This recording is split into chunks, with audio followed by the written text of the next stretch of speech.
Hey guys, welcome back to the QB Docs. Today I'm doing here with Dusty, and we're going to talk about a topic that is very common within the football population. And we're going to call this football player squat syndrome. All right? So it's kind of a funny name, but we're starting to see some of these, lack of ranges of motion, lack of stability due to things that you do specifically with the game of football. All right? So the biggest issue here in our minds is that ankle braces are so prominent with football players. So what happens is that we have this kind of chain of this domino effect that affects the whole kinetic chain. All right, so let me explain. So Dusty wears ankle braces, all right, for let's say 12 years, and now he's playing at college. So if I have decreased amount of ankle dorsiflexion, or the ability to bring this knee forward whenever I squat, all right, that's going to cause me to compensate in other areas of the chain. So Dusty might try to get his depth now by turning these feet out like this, all right? So he loses this first. So he loses ability to actually work through the range of motion and keep his feet straight first. So if he keeps these feet out now, all right, and he's squatting like that over a period of time, now whenever Dusty squats down, he starts to put a lot of length on these adductors whenever he squats.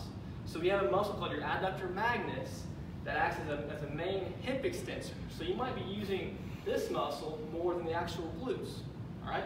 But what happens with this also is whenever Dusty squats down, he starts to go into extra ranges of external rotation, all right?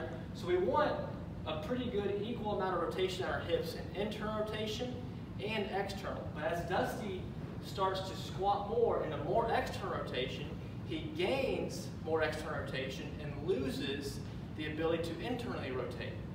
So as time goes on, Dusty has this impairment first and this second.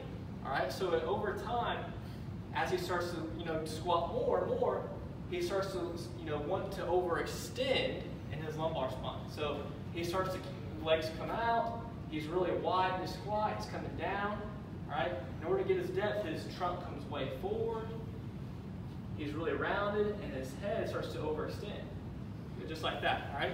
So if we keep layering these impairments on, we're always going to be working around the compensations, which in essence is going to make us a terrible quarterback, because in order to be a good quarterback, we need good hip internal rotation, which we lose through this vicious process, okay, on the front leg and on the trail leg.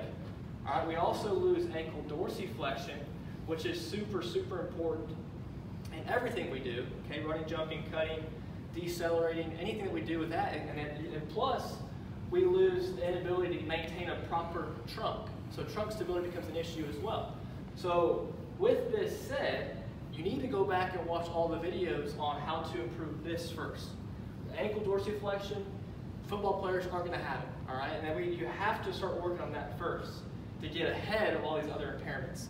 So that's the first part of this exercise, is learning what these impairments are and how to correct those impairments, starting with the ankle, because if you don't, you're going to continue to have these problems. If you like this video, please check out our other videos at the QB Docs on our Instagram, Facebook, and YouTube, or our website, theqbdocs.com. Stay tuned for the second video of this series where we show you exercise to help with this specific